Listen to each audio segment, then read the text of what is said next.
Amerika'daki iki tane havayolu işletmeciliğinin günümüzde nasıl olması gerektiğine dair çok değişik bir şekilde bilgiler veriyor bize. Bugün size bunu anlatmaya çalışacağım. Hadi gelin başlayalım.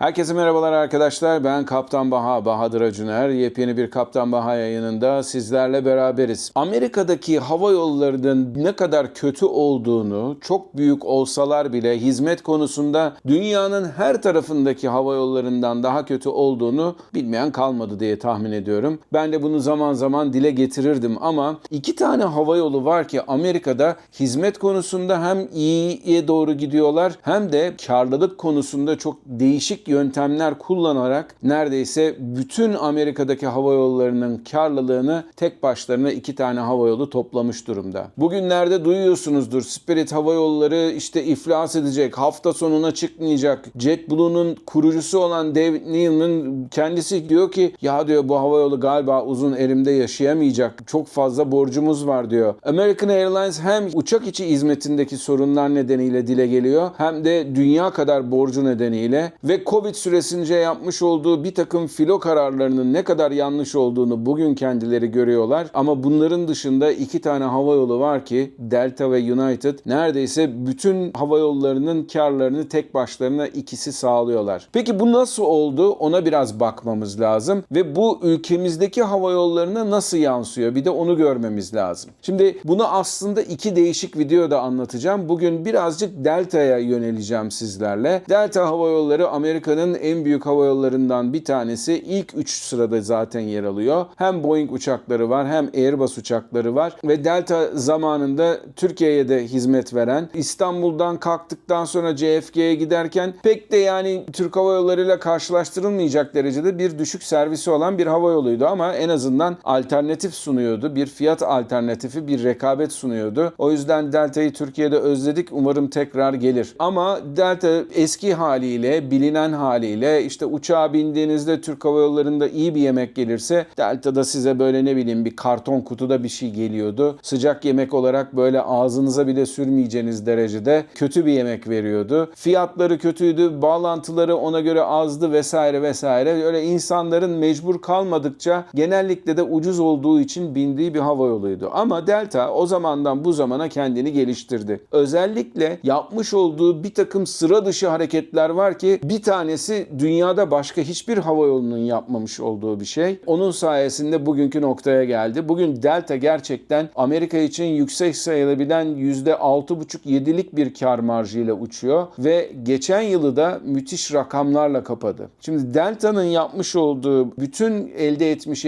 olduğu kar 2025 yılında 63,5 milyar dolar. Bazı ülkelerin gayri safi milli hasılalarını bile geçecek düzeyde. 63 milyar dolardan peki bunun ne kadarını yolculara sattığı biletlerden karşıladı diye soracak olursanız orada çok ilginç bir figür ortaya çıkıyor. Çünkü burada 40 milyar dolarını yolculara sattığı biletlerden karşılamış ve neredeyse bu 40 milyar doların yarısı da premium sayılacak. Yani business class ki ona da birazdan geleceğim. Business class ve benzeri yolculardan almış olduğu bilet paraları var. Onun dışında diğer kalan yarısı da normal sizin bizim gibi ekonomi uçan yolculardan almış olduğu parası var. Baktığınızda premium yolcular neredeyse bu 40 milyar dolar gelirin yaklaşık yarısı premium yolcular tarafından sağlanmış. Premium yolcular kim? İşte Delta One gibi, Business Class gibi, Amerika'nın içerisindeki iç hatlardaki First Class yolcularının para veren yolcuları gibi yolculardan bahsediyoruz. Bunlar uçak içerisindeki sayıları az olsalar bile her zaman için neredeyse bütün ekonomi sınıfında bilet alan yolcular kadar para para ödemişler. Daha fazla para ödeyen yolcular. Bunlarda da çok ilginç böyle bir istatistik var. Yani gelirin yarısının bu premium yolcular tarafından sağlanıyor olması. Tabii burada Delta'nın başka yaptığı işler de var. Hem kendi uçaklarını tamir ederken bir yandan da dışarıya bakım hizmeti veriyor. Buradan elde etmiş olduğu bir gelir var. Bu da 1,5 milyar dolar civarında bir gelirden söz ediyoruz. Kargoda çok fazla bir iş yapmamış Delta. Kendisinin zaten kargo uçağı yok. Sadece ve yolcu uçaklarının altında taşıdığı kargolarla da en düşük elde ettiği gelir bu sektörde zaten 1 milyar dolar kadar bir para kazanmış. Ama Delta'nın şöyle bir özelliği var. Amerika içerisinde çok fazla kargoya para kazanan bir şey değil. Ancak yurt dışından Amerika'dan giden veya Amerika'ya yurt dışından gelen malları uçak zaten uçuyor. Altında da birazcık işte gelir elde edelim, kargo uçuralım diyerek uçurmasıyla elde ettiği bir şey var. Ama kargo gelirlerinde örnek vermek gerekirse Türk Hava Yolları ile karşılaştırdığımızda Türk Hava Yolları'nın yaklaşık 3,5 milyar dolarlık bir kargo geliri var ki özellikle ülkemizin bulunduğu konum itibariyle bu gerçekten hem Türk Hava Yolları uygun hem de dünyanın her tarafına uçuyoruz diyoruz ya. İşte dünyanın her tarafına uçunca da ürün yelpazeniz yükseliyor. Zaten aynı zamanda kendisine ait kargo uçakları da var Türk Hava Yolları'nın. Dolayısıyla onun gelirinin daha fazla olması mümkün. Şimdi bunun dışında bakım hizmetlerinden demiştim size para kazanıyor. Ama Türk Hava Yolları'nın en eksik olduğu bölümlerde Delta çok iyi para kazanmış. Bunlardan bir tanesi uçak içi gelirler. İngilizce'de ancillary revenue denilen, yani aslında bilet satışları dışında yolcudan daha fazla para aldığınız gelirler var. Bunlar nedir? İşte bagaj parası, koltuğa ödediğiniz para, uçak içerisinde yapılan meşrubat ve işte kafeterya satışları, biletinizi değiştirmek istediğinizde eğer ucuz bilet aldıysanız o zaman değiştirme parası alıyor hava yolları sizden. Buradan gelen gelirlerde çok iyi para kazanmış ve buradan elde edilen gelirlerde az buz değil. Tabi burada Türk Hava Yolları'nın bu sektörde, bu segmentte ne kadar para kazandığını bilemiyoruz. O kendi raporlarında çok fazla açıklıkla anlatılan bir şey değil. Yalnız bunun dışında çok ilginçtir. Delta Hava Yolları 3 ayda bir American Express'ten 2 milyar dolar para alıyor. Yani American Express geliyor 3 ayda bir Delta'ya al kardeşim 2 milyar dolar diye parayı teslim ediyor. Bu nasıl oluyor diyecek olursanız Delta'nın Frequent Flyer yani yolcu sadakat programı sayesinde yapmış olduğu bir ortak pazarlama var. Bütün hava yolları Amerika'da bu şekilde kredi kartları sayesinde para kazanırlar ama siz Delta'dan mil kazanacağım diye kredi kartlarına bütün alışveriş yaptığınızda burada sadece kredi kartı firmalarına para kazandırmıyorsunuz. Aynı zamanda hava yolları da böyle dolaylı olarak para kazanıyor. Ve bu milleri kullandığınız zaman da aslında hava yolları sizden para kazanıyor. Delta gibi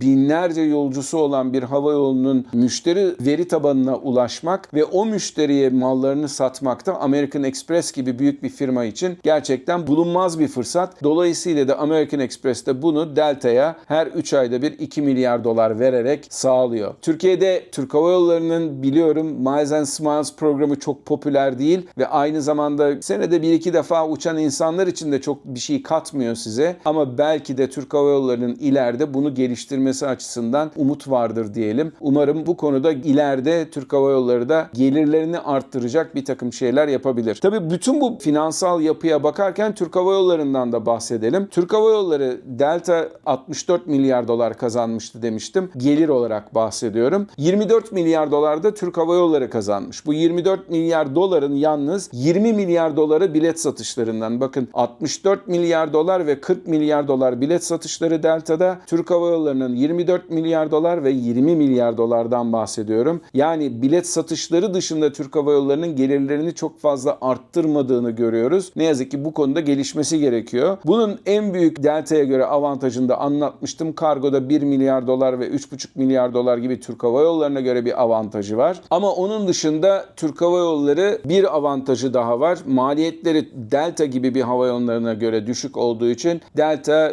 geçtiğimiz yılı %6,5-7 %7 civarındaki bir kar marjıyla kapamışken Türk Hava Yolları'nın kar marjı %13'e 14'e varan bir kar marjından bahsediyoruz. Bir de bu zamana kadar size anlatmadığım, belki de sizin bilmediğiniz çok değişik bir özelliği var Delta Hava Yolları'nın. Dünyada benim bildiğim kadarıyla rafinerisi olan tek hava yolu. Diyeceksiniz ki rafineri ne alaka? Şimdi Delta 2008 finansal krizinde çok ilginç bir şey buldu. Petrol fiyatları aynı bugünkü gibi bir anda $100'ın üzerine çıkmıştı ki 150'ye 160'ı kadar bulmuştu 2008 mali krizinde. Bu aralarda da yaklaşık 100, 110, 120 civarlarına da çıktı bu İran saldırısı sonucunda. İşte Delta o anda çok ilginç de bir şey yaptı ve ne yaptı biliyor musunuz? Böyle finansal sorunları olan bir rafineriyi satın aldı. Ve satın alarak ne yapmak istedi? Tabii petrolünü kendisi üretmeyecek, petrolü dışarıdan alacak. Ama jet yakıtının şöyle bir özelliği var. Jet yakıtı ham petrolden yanılmıyorsam 100 varil bir ham petrol ürettiğiniz zaman, bunu rafineriye soktuğunuz zaman ancak bunun %8'i veya 9'u yani 8-9 varil civarında bir jet yakıtı elde ediyorsunuz. Diğerleri işte benzin gibi, kerosen gibi, başka vesaire işte zift gibi diğer türlü ürünlere doğru üretilmiş oluyor. Bunları tabii ki piyasada satmanız mümkün. Hem buradan bir kar elde ediyor, bir gelir elde ediyor Delta Hava Yolları. Hem de piyasada aslında piyasadan alması gerektiği jet yakıtını almak yerine kendi jet yakıtını kendisi üreterek maliyetini, yakıt maliyetini düşürmüş oluyor. Hava yollarının en büyük maliyetlerinin 3'ü nedir? Personel giderleridir, yakıt maliyetleridir ve finansman giderleridir. İşte burada Delta Hava Yolları çok ilginç bir yöntem izleyerek bir rafineri satın alarak bu kalemlerden yakıt maliyetini de düşürme yoluna gitti. İşte bunun sayesinde Delta her ne kadar fiyat ortamında çok fazla rekabet olsa da kar marjını bir tık diğer hava yollarına da göre yukarıda tutmayı başardı. Bu nedenle ilginç bir hikaye olduğunu düşünüyorum. Benim bildiğim kadarıyla dediğim gibi dünyada da böyle bir hava yolu yok başka. Rafinerisi, kendi rafinerisi olan. Umarım bu bilgileri beğenmişsinizdir. Havacılık yönetimi okuyan arkadaşlar da belki de bu konuda çok bilgi almışlardır sayemde. Bu kanalı beğendiyseniz bir tane like'ınızı alırım. Kanalı beğenmeyi, abone olmayı ve eşinizle, dostlarınızla da paylaşmayı unutmayın. Bambaşka Kaptan Baha videolarında görüşmek dileğiyle. Mutlu kalın, havacılıkla ve bu kanalda kalın. Hoşça kalın.